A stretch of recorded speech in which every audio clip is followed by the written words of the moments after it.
అందరికీ పరాభవ నవ సంవత్సర ఉగాది శుభాకాంక్షలు. నేను వేప పచ్చడి చేస్తున్నాను. దాని గురించి వేపువు, చెరుగడ, కారం, కొబ్బరి ఇలాగా తీసుకున్నాను. తర్వాత మామిడికాయ, ఉప్పు, బెల్లం, చింతపండు ఈ 4 రకాలు తీసుకున్నానండి. తర్వాత వేపుని ఈ 4 రకాలు తీసుకున్నాను. తర్వాత వేపుని ఇలాగా శుభ్రం చేసుకున్నాను. శుభ్రం చేసుకోవడం అంటే ఇలాగా నలుపుకుని దాన్ని వేపులో ఉన్న పుల్లల్ని తుక్కుని తీసి పక్కన పెట్టేసి ఈ వేపుని చెరుక్కుంటే రేకల్లా వస్తాయండి. ఆ రేకల్ని వేస్తాను నేను. ఆ రేకల్ని ఇదిగోండి ఒక గిన్నెలోకి తీసుకున్నాను. ఇలా రేకలు వేయడం వల్ల చేదు ఉండదు. పువ్వు వేస్తే చేదు వస్తుంది. తర్వాత బెల్లాన్ని తీసుకుని బెల్లాన్ని శుభ్రంగా మెత్తగా కొట్టుకోవాలి. ఈ బెల్లాన్ని కొట్టుకుని తర్వాత దీన్ని ఒక పక్కన పెట్టేయాలి.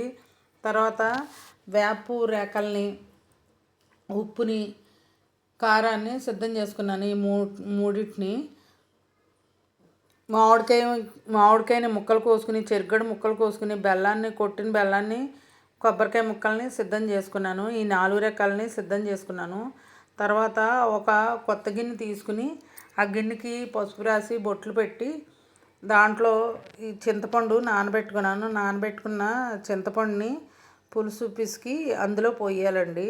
ఇలాగా చింతపండుని ఆ పులుసుని అందులో పోయాలి. అది పోసిన తర్వాత దాంట్లోనే కొంచెం ఉప్పు వేయాలి.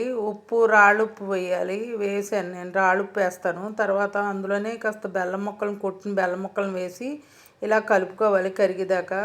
తర్వాత పచ్చిమామిడికాయ ముక్కల్ని, కొబ్బరికాయ ముక్కల్ని, చెరుగడ ముక్కల్ని వేసాను. ఇవి వేసాక మళ్ళీ 4 వైపులా ఇలా కలుపుకున్నాను కరుగుతుందని. అది కాస్త కలుపుకున్నాక అందులోనే కొంచెం కారం, ఈ వేపు రేకల్ని వేసుకుని తగినంత కారం వేసుకోవాలి. వేపు రేకల్ని వేసుకుని ఇలా కలుపుకోవాలి. కరుగుతుంది. ఇలా చేసుకున్న పచ్చడిని దేవుడికి నైవేద్యం పెట్టి అందరం ఇంట్లో ఉన్న వాళ్ళందరం తీసుకుంటాము. ఇలా చేసుకుంటానండి వేపు పచ్చడి ఎప్పుడూను. మనందరికీ ఆయువు ఆరోగ్యాలు అష్టైశ్వర్యాలు ఇవ్వాలని ఆ భగవంతుడిని అందరి తరపున కోరుకుంటున్నాను. వేపు పచ్చడి ఇలా చేసుకుంటే బాగుంటుందండి.